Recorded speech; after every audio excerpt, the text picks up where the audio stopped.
Hello guys, welcome back to my channel twisted कहानियां। मेरा नाम है कनिका। आज जो स्टोरी मैं आपके लिए लेकर आई हूँ वो एक बहुत ही हैवानियत भरी स्टोरी है। उसको सुनकर हमें ऐसा लगता है कि हम चाहे कितनी भी कोशिश कर लें सेफ रहने की, लेकिन फिर भी हो सकता है कि जो अनदेखा खतरा है वो हमारी जिंदगी में एंटर कर ही जाए। यानी कि खतरे से बचना बहुत ज्यादा मुश्किल है। अगर कोई ठान ले कि आपके घर में उसको घुसना ही है, आपको चोट उसे पहुंचानी ही है, तो बहुत ज्यादा पॉसिबल है कि ऐसा करने में वो कामयाब हो ही जाएगा। इसीलिए जरूरत है हमें और भी ज्यादा सावधान रहने की। ये जिंदगी की एक कड़वी सच्चाई है कि जो भी अनप्रिडिक्टेबल डेंजर्स होते हैं वो बिना किसी वार्निंग के हमारी जिंदगी में प्रवेश कर सकते हैं। चाहे वो किसी भी रूप में हो, चाहे वो बीमारी के रूप में हो, अटैकर के रूप में हो, या किसी एक्सीडेंट के रूप में हो, या कोई और रूप भी उसका हो सकता है। तो फिलहाल आज हम सुनने वाले हैं एक बहुत ही ट्रेजिक स्टोरी, जो कि है एक न्यूलीवेड कपल की, जो कि रहा करते थे शैंडोंग प्रोविंस में, जो कि चाइना में है। इस स्टोरी को या इस घटना को शैंडोंग न्यूलीवेड मर्डर्स के नाम से भी जाना जाता है। ये बात है 15 मई 2013 की, जबकि एक वृद्ध महिला जिसका नाम था लियो डेनयांग, वो अपने किचन में काम कर रही थी।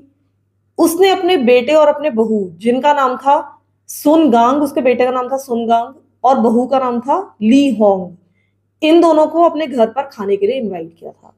अभी हाल में ही इसके बेटे और बहू के आपस में शादी हुई थी।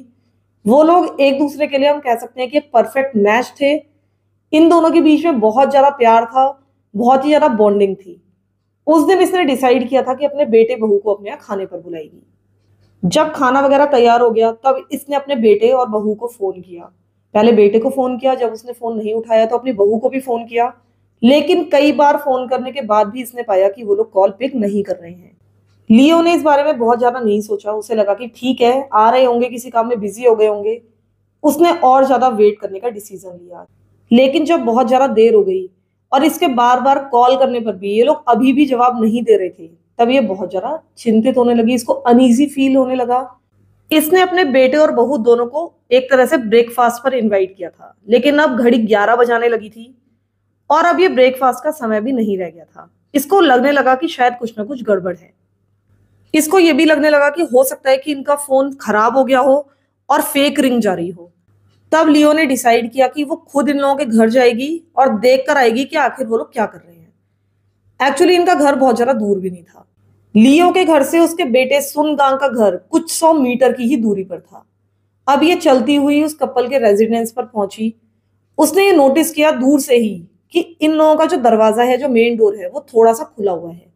ये देखकर वो सीधे घर की तरफ बढ़ी, दरवाजा खोलकर घर के अंदर एंटर हुई और बहुत बार इन लोगों का नाम ले लेकर पुकारा, लेकिन शायद अंदर कोई भी मौजूद नहीं था। किसी ने भी उसकी आवाज को आंसर नहीं किया। उसने बेडरूम में चेक किया, किचन में चेक किया। उसे ऐसा लग रहा था कि हो सकता है कि ये लोग देर तक सोते रह गए हों।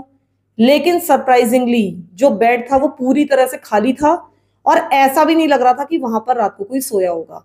वो पूरी तरह से क्लीन था और टाइडी था। अब ये सब देखकर लियो को बहुत ज्यादा चिंता होने लगी। ये सब कुछ बहुत ज्यादा अजीब था। इसके अलावा उसने ये भी पाया कि जब वो इस घर में एंटर हुई तो इस कपल के छोटे से कुत्ते ने, जिसे हम पपी भी कह सकते हैं, उसने बिल्कुल भी भौंका नहीं था। जब भी ये आती थी, जो जनरली ये जो डॉग था उसको अच्छी तरीके से जॉयफुली ग्रीट करता था। लेकिन फिलहाल वो पपी भी वहां पर मौजूद नहीं था और ना ही कहीं नजर आ रहा था आसपास। अब वो सीधे कोर्टयार्ड में पहुंची। उसने डॉग को ढूंढने की कोशिश की। वो उसको सामने तो नहीं मिला, लेकिन जब उसने अच्छी तरीके से ढूंढा तो उसने पाया कि उस कोर्टयार्ड के एक कोने में उस बेचारे पपी की बहुत बुरी हालत में बॉडी पड़ी हुई है। वो बुरी तरीके से क्रश्ड नजर आ रहा था और साथ ही बहुत ज्यादा ब्लीड कर रहा था। अब लियो तुरंत ही समझ गई कि कुछ ना कुछ बहुत ज्यादा गड़बड़ हो चुका है। ये सारी चीजें रेड फ्लैग्स थी, एक तरह के वार्निंग साइंस थे जिनको वो इग्नोर नहीं कर सकती थी। उसे पता चल गया था कि कुछ ना कुछ गड़बड़ यहाँ पर हो चुकी है। अब शुरू शुरू में तो लियो ने अपने आप को समझाने की कोशिश की कि हो सकता है कि इन दोनों मियाँ बीवी के बीच में लड़ाई हो गई हो, और हो सकता है कि उसकी बहू घर छोड़कर चली गई हो और उसको मनाने के लिए उसका बेटा भी उसके पीछे पीछे चला गया हो सकता है सब कुछ ठीक हो, मुझे इतना घबराना नहीं चाहिए। लेकिन जो ऑड सर्कमस्टेंसेस थे वो पूरी तरह से इस बात की तरफ इशारा कर रहे थे कि सब कुछ ठीक नहीं है, चाहे वो कितना भी अपने आप को समझा ले। अब उसने डिसाइड किया कि वो पुलिस को कॉल करेगी। उसने पुलिस को कॉल किया। इस कपल के मिसिंग होने की कंप्लेंट दर्ज कराई और 10 मिनट के अंदर ही पुलिस वहां पर पहुंच चुकी थी। पुलिस वाले इस कपल के घर पर पहुंचे, उन्होंने सब कुछ इन्वेस्टिगेट किया। उनको भी ऐसा लगने लगा था कि ये एक सीरियस सिचुएशन है।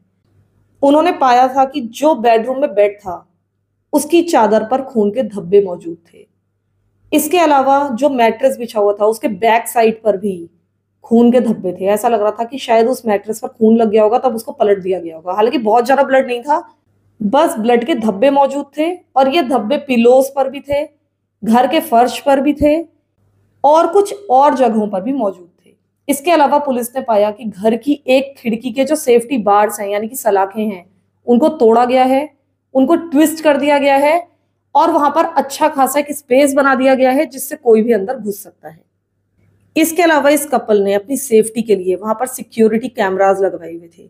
ये सारे सिक्योरिटी कैमरास इनएक्टिव थे, इनके तारों को बाकायदा कट कर दिया गया था और साथ ही डाइनिंग टेबल पर बहुत सारा खाना मौजूद था। ऐसा लग रहा था कि किसी ने वहां पर खाना खाया है और ये सारा खाना वहां पर बाद में छोड़ दिया गया है।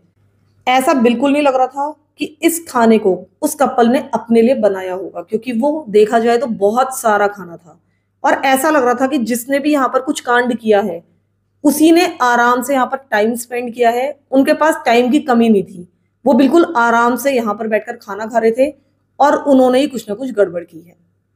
जो सुन गांग था यानी कि लियो का बेटा, उसको खाने से बहुत ज्यादा प्यार था। वो एक शेफ था, उसका अपना एक फूड स्टॉल था और उसको खाना बनाने का बहुत ज्यादा शौक था। यहां तक कि जब उसकी अपनी वेडिंग हुई थी तो वेडिंग डिनर को बहुत ही ब्यूटीफुली उसने डिजाइन किया था। इनकी वेडिंग बहुत ही अच्छी रही थी और वहां का खाना विशेष तौर पर बहुत ही अच्छा था, जिसकी सभी ने बहुत ज्यादा तारीफ की थी।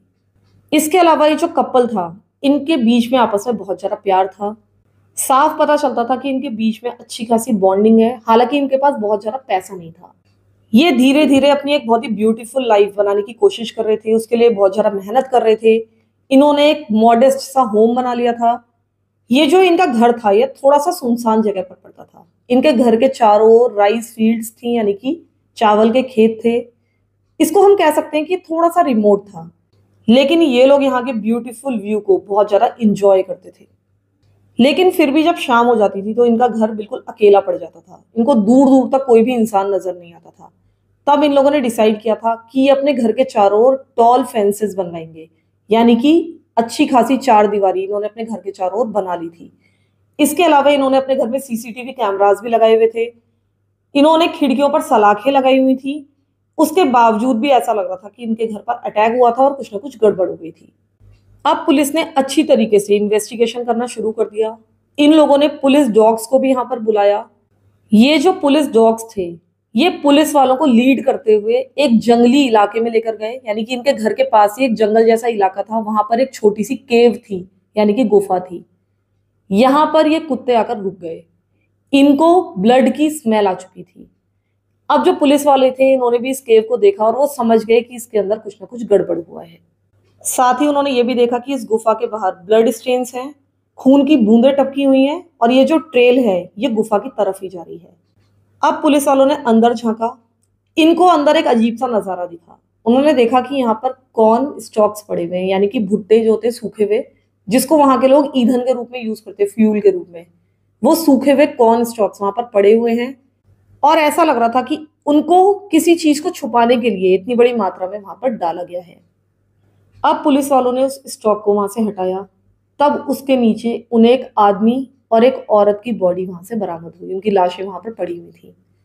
ये वही दोनों थे जिसकी तलाश पुलिस कर रही थी और जिनके घर के बारे में हम अभी तक बात करते आ रहे थे, यानी कि ली होंग और सुन गैंग। अब जब लियो को और बाकी रिश्तेदारों को ये बात पता चली कि इनकी बॉडी वहां पर पड़ी हुई है तो लोग ऑब्वियसली बहुत ज्यादा परेशान हो गए। उनको विश्वास ही नहीं हो रहा था कि उनके गांव में ऐसा कुछ हो सकता है। पुलिस वालों ने ये बॉडीज उस केव से बाहर निकलवाई, उनको हॉस्पिटल भिजवाया और वहां पर उनकी ऑटोप्सी की गई। बाद में ऑटोप्सी से पता चला कि ली होंग यानी कि वाइफ, उसकी मौत सफोकेशन से यानी कि दम घुटने से हुई थी। और ये भी पता चला कि वो 3 मंथ्स प्रेग्नेंट थी उस समय जिस समय उसकी हत्या की गई। और साथ ही ये भी पता चला कि उसके साथ सेक्सुअल अब्यूज किया गया था, यानी कि उसका बलात्कार किया गया था। इसके अलावा जो हस्बैंड था यानी कि सुंगांग, उसके शरीर पर 4 बहुत ही गहरे गहरे घाव थे, यानी कि ऐसे वुंड्स जिनसे किसी की मौत हो सकती है। ये जो चारों घाव के निशान थे ये उसके चेस्ट पर थे, सर पर थे और उसके टॉर्सो पर थे। इसके अलावा ये भी पता चला कि उसकी मौत भी दम घुटने के कारण ही हुई है। अब जब ये सारी बातें गांव वालों के सामने आई तो वो आउटरेज्ड हो गए। वो बहुत ज्यादा नाराज थे कि उनके गांव में इस तरह की घटना हुई है। वो इस कपल के घर के बाहर जाकर बैठ गए और इस तरह के लॉज के लिए बहुत ज्यादा वहां पर बैठकर रोने लगे और साथ ही पुलिस से अपनी नाराजगी भी व्यक्त करने लगे। गांव वाले इस केस में ऑब्वियसली न्याय की मांग कर रहे थे। उन्हें पता था कि जो ली होंग है वो मर्डर के समय प्रेग्नेंट थी। उनको इस केस को देखकर बहुत ज्यादा गुस्सा आ रहा था।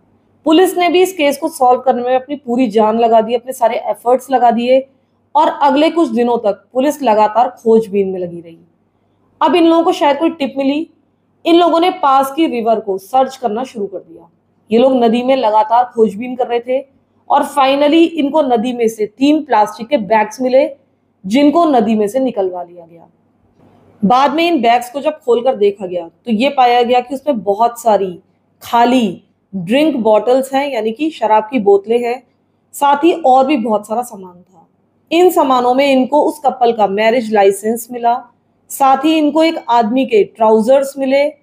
जब उस ट्राउजर के पॉकेट्स को चेक किया गया तो उसके अंदर से एक अलाउंस कार्ड मिला। ये कार्ड ऐसे लोगों को इश्यू किया जाता है जो कि या तो गरीब हो या फिर जरूरतमंद हो। ये एक तरह का वेलफेयर पेमेंट होता है सरकार की तरफ से। इस आईडी में जिस व्यक्ति की फोटो लगी थी और जो नाम लिखा था वो इस कपल के घर से कुछ ही किलोमीटर्स की दूरी पर रहा करता था। अब पुलिस वालों को लगने लगा कि ये भी किलर हो सकता है। ये लोग वहां पर पहुंचे। इस आदमी का नाम था फू डागवांग। ये 70 ईयर्स ओल्ड था और एक बहुत ही गरीब व्यक्ति था। पुलिस ने उससे बहुत सारे क्वेश्चंस पूछे, उसके घर की तलाशी ली, लेकिन वहां से पुलिस को कोई भी सबूत नहीं मिले। अब ये जो फू गागुआंग नाम का व्यक्ति था ये बहुत ही बीमार था, ज्यादातर बेड रिडन रहता था। उसके लिए इम्पॉसिबल था इस तरह के क्राइम को कमिट करना। अब पुलिस वाले सोच में पड़ गए। अब उनका ध्यान गया इसके बेटे फुआंग की तरफ। पुलिस वालों को पता चला कि इसका एक बेटा भी है यानी कि फुआंग। वो कुछ भी नहीं करता है, आवारा है और उसकी कंडीशन भी बहुत ज्यादा खराब है। इस कारण से जो फुआंग था वो अपने पिता के कार्ड को यूज करता था। ये एक बहुत ही लो सिक्योरिटी कार्ड था। इसमें केवल 55 येन की सब्सिडी मिलती थी पर मंथ। लेकिन उसके बाद भी जो फुआंग था वो इसके लिए अपने पिता पर डिपेंड था। वो अपने पिता के कार्ड को अपने पर्सनल एक्सपेंसेस के लिए यूज करता था, जैसे कि इंटरनेट कैफे में जाने के लिए, छोटी मोटी चीजें खरीदने के लिए, और ये कार्ड ज्यादातर इसके पास ही रहता था। अब पुलिस वालों को फुआंग ऑब्वियसली एक सस्पेक्ट लगने लगा। उसकी ओर उन्होंने ध्यान लगाया। मीनवाइल जो अदर पुलिस टीम थी वो इन्वेस्टिगेट करती चली जा रही थी। उन्होंने एटीएम मशीन्स जो कि आसपास थी उनकी सीसीटीवी फुटेज भी निकलवाई। उन्हें ये पता चल चुका था कि जो विक्टिम्स थे जो कि मारे गए थे उनके कार्ड्स भी उस रात चुरा लिए गए थे। तो अगर उनके कार्ड्स को चुराया गया है तो उनको एटीएम में यूज भी किया गया होगा। जब पुलिस वालों ने पता लगाया तो पता चला कि 11,000 येन मिसिंग है इनके अकाउंट से, यानी कि हत्या के बाद 11,000 येन इनके अकाउंट से निकाल लिए गए थे। बाद में जब एटीएम की फुटेज सामने आई, उस एटीएम की जहां से इस कार्ड से पैसे निकाले गए थे, तो ये पाया गया कि एक यंग लड़का इन कार्ड से एक एटीएम से पैसे निकाल रहा है और पैसे निकालने के दौरान वो बहुत ज्यादा हंस रहा था, मुस्कुरा रहा था और ये देखना बहुत ज्यादा ईरी लग रहा था। ये सब कुछ बहुत ही अनएक्सपेक्टेड था कि कोई इस तरह का कांड करने के बाद इस तरह से स्माइल करता हुआ एटीएम से पैसे निकाल रहा था। अब ये जो व्यक्ति था जो उस एटीएम से पैसे निकाल रहा था वो फूगांग नहीं था, यानी कि उस बूढ़े व्यक्ति का बेटा नहीं था, ये कोई और ही था। तो इससे पता चल गया था कि इस क्राइम में कम से कम 2 लोग इन्वॉल्व हैं। पुलिस वालों ने पता लगा लिया कि ये व्यक्ति जो कि एटीएम की फुटेज में नजर आ रहा है इसका नाम है जांग शू जुन। अब इन लोगों को यह भी पता चला कि जो जांग शू जुन है और फू गांग है इन दोनों ने भागने की योजना बना रखी है। इन लोगों ने बस का टिकट लिया हुआ है और ये लोग वेस्टर्न चाइना की तरफ भाग रहे हैं। ये जो जगह थी जहां पर ये भाग रहे थे ये करीब 1600 किलोमीटर दूर थी शैंडोंग से। अब पुलिस को पता था कि उन्हें जल्दी ही कुछ ना कुछ करना पड़ेगा। इन लोगों ने 30 मेंबर्स की यानी 30 मेंबर्स की एक अरेस्टिंग टीम बनाई। उसके बाद ये लोग बस स्टॉप की तरफ बढ़े। बस वहां से जा चुकी थी लेकिन इन लोगों ने उस दिन डिसाइड कर लिया था कि हम इन क्रिमिनल्स को जरूर पकड़ेंगे। इन लोगों ने उस बस का पीछा किया, उस बस को रुकवाया गया। ये बस रुकी शिनटाई काउंटी में जाकर। अब पुलिस वालों को यह भी ध्यान में रखना था कि कहीं जो सस्पेक्ट्स हैं उन्हें शक ना हो जाए और पब्लिक को भी ये सारी चीजें पता ना चले। वो ये काम चुपचाप करना चाहते थे। इन लोगों ने आम जनता की तरह इस बस पर बोर्ड किया, ऐसा दिखा रहे थे कि हम तो आम पैसेंजर हैं, इस बस में बैठने के लिए आ रहे हैं। लेकिन जो पुलिस के एफर्ट्स थे इस तरह से भीड़ में शामिल हो जाने के, वो एक तरह से नाकाम हो गए। जो सस्पेक्ट्स थे उनको कहीं ना कहीं ये पता चल गया कि कुछ ना कुछ गड़बड़ है। इन लोगों ने विंडोज खोलकर, यानी बस की विंडोज खोलकर बाहर भागने की कोशिश की। हालांकि पुलिस वालों ने इनको भागने नहीं दिया, इनको पकड़ लिया गया। लेकिन पुलिस वालों ने रियलाइज किया कि 2 लोग नहीं बल्कि 3 लोग वहां से भागने की कोशिश कर रहे थे। इनमें से एक व्यक्ति के पास चाकू भी था। उसने पुलिस पर अटैक करने की और वहां से भागने की कोशिश की, लेकिन फॉर्चुनेटली पुलिस वालों ने उसको हैंडल कर लिया। उसका चाकू वगैरह छीन लिया गया और फाइनली इन तीनों को कस्टडी में ले लिया गया। बाद में पता चला कि इस कांड में एक चौथा व्यक्ति भी शामिल था जो कि उसी बस में मौजूद था। अब इन चारों को कस्टडी में लेकर पुलिस स्टेशन लाया गया। इन चारों सस्पेक्ट्स के नाम थे फूगांग, जांग शुजुन, यांग जी इंग और जावांग। इनकी जो उम्र थी वो 17 ईयर्स से लेकर 26 ईयर्स के बीच थी। अब पुलिस वालों ने इनसे बहुत कड़ाई से पूछताछ शुरू की। तब पता चला कि इनमें से एक जो कि एटीएम से पैसे भी निकालने गया था, जिसका नाम था जांग जुन, उसने पहले भी इस कपल के घर में चोरी की थी। इनके घर में चुपचाप घुसा था और कुछ सामान वहां से लेकर भाग गया था। जब ये उस घर में चोरी कर रहा था तब इसको इन दोनों की वेडिंग पिक्चर दिखी थी और वो ली होंग की ब्यूटी देखकर मैस्मराइज हो गया था। उसे ऐसा लग रहा था कि ये औरत जो इस घर में रहती है वो बहुत ही ज्यादा खूबसूरत है। बाद में इसने अपने तीनों दोस्तों को इस महिला के बारे में बताया, इस घर के बारे में बताया। और क्योंकि इन सबकी मेंटेलिटी एक जैसी थी, ये सभी एक जैसे घटिया इंसान थे, ये सभी इस कांड को करने के लिए तैयार हो गए थे। 14 मार्च के दिन, यानी 14 मार्च 2013 के दिन ये लोग फे काउंटी पहुंचे, यानी कि इन लोगों के गांव में पहुंचे। इन लोगों ने एक ट्राइसिकल ली और इस कपल के घर से थोड़ी दूर पर इन लोगों ने अड्डा जमा लिया था, जहां से ये लोग नजर ना आए लेकिन इस कपल के घर पर ये नजर रख सके। ये लोग दूर से इस घर को पूरी तरह से ऑब्जर्व कर रहे थे और अपनी प्लानिंग कर रहे थे। करीब 6 PM पर जब इस एरिया में पूरी तरह से अंधकार हो गया, हर तरफ शांति हो गई, तब इन लोगों ने डिसाइड किया कि ये लोग घर में घुसेंगे और घर पर हमला करेंगे। लेकिन थोड़ी देर बाद ही इन्होंने देखा कि जो ली होंग है और सुन गैंग है, ये दोनों ही घर से बाहर निकल रहे हैं और कहीं जा रहे हैं। अब इनको एक अच्छा मौका मिल गया। इन्होंने घर के अंदर घुसने का डिसीजन ले लिया था। इन्होंने जो खिड़की की सलाखें वगैरह थी उनको तोड़ा, अंदर घुसे, जो बहुत ही कीमती चीजें थी उनको चुराया और घर पर जितने भी सीसीटीवी कैमरास लगे थे उनको पूरी तरह से इनएक्टिव कर दिया, उनके तार वगैरह काट दिए। करीब 1 घंटे के बाद इन्होंने गाड़ी की आवाज सुनी जो कि घर की तरफ आ रही थी। ये लोग एंट्रेंस डोर के पास छुप गए। उन्हें पता था कि जैसे ये लोग अंदर एंटर करेंगे इनके ऊपर हमला करना है। सबसे पहले ली होंग अंदर घुसी। जैसे ही अंदर एंटर हुई इसके ऊपर तुरंत ही अटैक कर दिया गया। वो जोर से चीखी चिल्लाई जिससे सुन गांग थोड़ा सा अलर्ट हो गया। वो दौड़ा अपनी वाइफ को हेल्प करने के लिए, लेकिन उसको बुरी तरीके से पीटा गया और उसको हथकड़ी पहना दी गई। वो बहुत ज्यादा भीख मांगता रहा इन इंट्रूडर्स से कि मेरी बीवी को बिल्कुल भी हार्म मत करना, वो प्रेग्नेंट है। लेकिन इन लोगों ने उसकी एक भी नहीं सुनी। उन्हें पता था कि वो यहाँ पर क्या करने के लिए आए हैं। वो उस पर पूरी तरह से कायम थे। ली होंग ने इनसे बचने की बहुत ज्यादा कोशिश की, इनको धक्का वगैरह मारने की कोशिश की, लेकिन वो इनका कुछ भी नहीं बिगाड़ सकती थी। वो इसके साथ बारी बारी से रेप करते रहे और ये भी बताया जाता है कि इसका जो हस्बैंड था ये वहीं पर मौजूद था। उसको फोर्स किया जा रहा था ये सब कुछ देखने के लिए। उसने बहुत कोशिश की कि वो अपनी रस्सियों को खोल दे, किसी तरह से आजाद हो जाए, लेकिन ऐसा वो नहीं कर पाया। वो और उसकी वाइफ लगातार चिल्ला रहे थे, दया की भीख मांग रहे थे, लेकिन इन लोगों को कोई भी फर्क नहीं पड़ रहा था। जब सुन गैंग ये सब कुछ बिल्कुल भी बर्दाश्त नहीं कर पाया तो वो वहां पर बेहोश हो गया। ये सब कुछ वो देख ही नहीं पा रहा था। लेकिन ये चारों रुकने वाले नहीं थे। ये लगातार ली होंग को अगले 8 घंटों तक अब्यूज करते रहे। इसके बाद भी इन चारों को शांति नहीं मिली। वो चाहते थे कुछ और भी करना। उन्होंने सुन गांग को फोर्स किया कि वो जाकर इन लोगों के लिए खाना बनाए, और खाना कोई साधारण खाना नहीं बल्कि पूरा पार्टी मील तैयार करने के लिए उसको मजबूर किया गया। अब सुन गांग को पता था कि उसको इनकी बात माननी ही पड़ेगी। वो उनके लिए खाना बनाता जा रहा था, तरह तरह की फैंसी डिशेस बनाई, जो भी वाइन्स उसके घर में मौजूद थी वो सब कुछ टेबल पर सजाई गई। और जब ये सब कुछ वो कर रहा था तो दूसरे कमरे से अपनी बीवी के चीखने चिल्लाने की और दया की भीख मांगने की आवाजें उसको लगातार आ रही थी। जब सारा खाना बन गया, मेज पर सजा दिया गया, तब चारों वो खाना खाने के लिए वहां पर आए। वो खाना खाते हुए बहुत ज्यादा इंजॉय कर रहे थे, हंस रहे थे, आपस में हंसी मजाक कर रहे थे। ऐसा लग रहा था ये सब कुछ करने में उन्हें काफी मजा आ रहा था। वो उस समय राक्षसों जैसा व्यवहार कर रहे थे, उनका सारा सेंस खत्म हो चुका था, सारी ह्यूमैनिटी खत्म हो चुकी थी। वो जो कुछ करने आए थे वहां पर कर चुके थे, लेकिन उसके बाद भी वो लोग वहां से जा नहीं रहे थे। उन्होंने इनके घर को भी लूट लिया था, लेकिन बाद में इन्होंने इनकी वेडिंग एल्बम को फाड़ना शुरू कर दिया, जो भी इनकी प्रीशियस मेमोरीज थी उन सबको नष्ट करना शुरू कर दिया। यहां तक कि कपल के पेट डॉग को, जो कि अभी छोटा ही था, एक पपी था, उसको निर्ममता से मार डाला इन्हीं की आंखों के सामने। साथ ही यह भी बताया जाता है कि ली होंग को बहुत ज्यादा टॉर्चर किया गया था।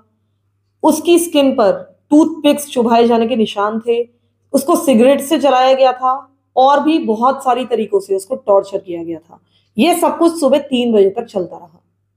अब ये चारों पूरी तरह से सेटिस्फाइड थे, वो लूट चुके थे घर को भी, खाना खा चुके थे, इन लोगों की पूरी जिंदगी बर्बाद कर चुके थे।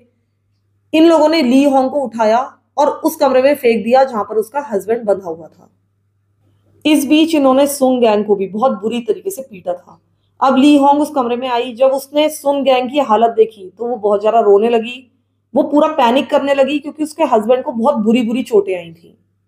ये दोनों आपस में बात करने लगे। सुन गैंग अपनी बीवी को सांत्वना देने की कोशिश कर रहा था, ये दोनों ही वहां बैठकर रो रहे थे। लेकिन जो चारों थे, यानी कि उस घर में मौजूद वो चारों लोग, उनके तो कुछ और ही प्लान थे। उन्हें पता था कि इन लोगों को हम जिंदा नहीं छोड़ सकते, नहीं तो हो सकता है कि हम पकड़े जाएं। ये लोग सुन गैंग को दूसरे कमरे में लेकर गए। इधर जो ली होंग थी वो बहुत ज्यादा रो रही थी, दूसरे कमरे में ले जाने का विरोध कर रही थी, लेकिन उसकी एक भी चलने वाली नहीं थी, उसे पता था। दूसरे कमरे में ले जाकर सुन गैंग के चेहरे पर पॉलीथीन पहना दी गई, यानी कि पॉली बैग बांध दिया गया। उसके गर्दन के चारों ओर चेन लपेट दी गई, और उस चेन को तब तक कसा गया जब तक उसकी मौत नहीं हो गई। जब ली होंग को ये पता चला कि उसके पति के साथ क्या किया गया है, तो वो पूरी तरह से निर्जीव पड़ गई। अब उसको कुछ भी फर्क नहीं पड़ रहा था कि उसके साथ क्या होने वाला है। ये लोग ली होंग को घसीटते हुए उसी कमरे में लाए जहां पर उसके पति की डेड बॉडी पड़ी थी। उसने कोई भी विरोध नहीं किया, वो वहां पर शांत पड़ी रही। इन लोगों ने उसके चेहरे पर भी प्लास्टिक बैग बांधा और उसको भी दम घोटकर मार डाला गया। बाद में इन दोनों की बॉडी को उठाकर ये लोग उस गुफा में फेंक आए और उसको पूरी तरह से कॉर्न स्टार्च से ढक दिया गया। बाद में ये चारों आदमी वापस लौटे। उनको इस घर को साफ करना था। शायद उनको ऐसा लग रहा था कि लोगों को इनकी मौत का पता ही नहीं चलेगा, पता नहीं क्यों उन्हें ऐसा लग रहा था। इन्होंने वो जो बेड था उसके गद्दे को पलट दिया, चादर वगैरह चेंज करने की कोशिश की, लेकिन उसके बाद भी ब्लड स्टेन्स वहां पर बाकी रह गए थे, जो कि बाद में पुलिस वालों को मिले। इन्होंने घर को भी पूरी तरह से साफ किया ताकि बिल्कुल ऐसा ना लगे कि यहाँ पर कोई घुसा था, क्योंकि उन्होंने घर को लूटा भी था तो पूरा उलट पुलट दिया था। लेकिन अब उन्होंने पूरी तरह से घर को साफ कर दिया। जितने भी आइटम्स वहां पर यूज किए थे इन लोगों ने, वो उन्होंने 3 पॉलीथीन बैग्स में भरे और पास की नदी में फेंक आए, जो कि बाद में पुलिस वालों को मिल गए थे। बाद में ये चारों अलग अलग कारों में बैठकर वहां से भाग गए थे। ये सारी की सारी कहानी जांग शुन ने पुलिस वालों को सुनाई और अपनी स्टोरी का अंत किया 4 वर्ड से। और ये 4 वर्ड्स या ये 4 शब्द थे, शी लुक्ड टू ब्यूटिफुल, यानी कि अभी भी उसको कोई भी शर्म नहीं थी अपने किए गए कांड के ऊपर। फिर इसके बाद इन चारों को जेल में डाल दिया गया। इनका ट्रायल शुरू हुआ 2016 में। इनके ऊपर चोरी, सेक्सुअल असॉल्ट और इंटेंशनल मर्डर के आरोप लगाए गए। अब क्योंकि पहले 3 जो व्यक्ति थे वो तो एडल्ट्स थे, वो अपने 20s में थे, तो फाइनली इनको सजा सुनाई गई मौत की, जिसको सुनकर मुझे काफी अच्छा लगा। लेकिन जो चौथा व्यक्ति था जिसका नाम था जा वांग, वो एक माइनर था और उसकी उम्र थी 17 ईयर्स। उसको उम्र कैद की सजा मिली, यानी कि सारी जिंदगी उसको जेल में ही रहना था। लेकिन बाद में उसकी सजा को घटा दिया गया और उसको 22 ईयर्स कर दिया गया, और ऐसा किया गया 2019 में। और ऐसा इसलिए किया गया क्योंकि जेल में उसका बिहेवियर काफी अच्छा था, जो कि मुझे काफी अजीब सी बात लगी। ऐसा बिल्कुल नहीं होना चाहिए था। 22 जून 2016 में जो तीनों व्यक्ति थे जिनको मौत की सजा मिली थी, उन सबको एग्जीक्यूट कर दिया गया, यानी कि तीनों को मौत की सजा दे दी गई। अब ये जो माइनर था उसको कम सजा मिली, इसका काफी विरोध हुआ। इस कारण से 26 दिसंबर 2020 के दिन एक नया कानून बनाया गया।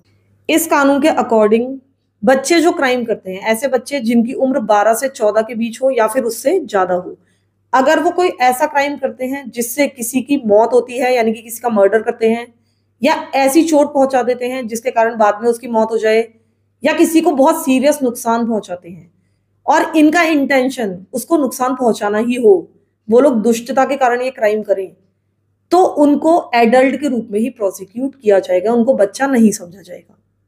वहां के लोग इस केस के कारण बहुत ज्यादा नाराज रहे और बाद में जब ये नया कानून आया तो वहां के लोगों ने थोड़ा राहत की सांस ली। उनको लगने लगा कि कहीं ना कहीं ली होंग और सुन गांग, इन दोनों को न्याय मिला और ये जरूरी भी था। तो फिलहाल के लिए इतना ही। आप लोग मुझे बताइएगा कि ये घटना आपको कैसी लगी, इस बारे में आप क्या सोचते हैं, और साथ ही वीडियो को एक लाइक भी कर दीजिएगा ताकि मुझे ऐसा लगे कि इस घटना ने कहीं ना कहीं आपके दिल को छुआ है। और प्लीज कमेंट करना भी मत भूलिएगा। अगर चैनल को सब्सक्राइब नहीं किया है तो प्लीज कर दीजिए, और वीडियो को अपने व्हाट्सएप ग्रुप में भी हो सके तो शेयर कर दीजिएगा। Thank you so much for listening to my stories. Thank you so much.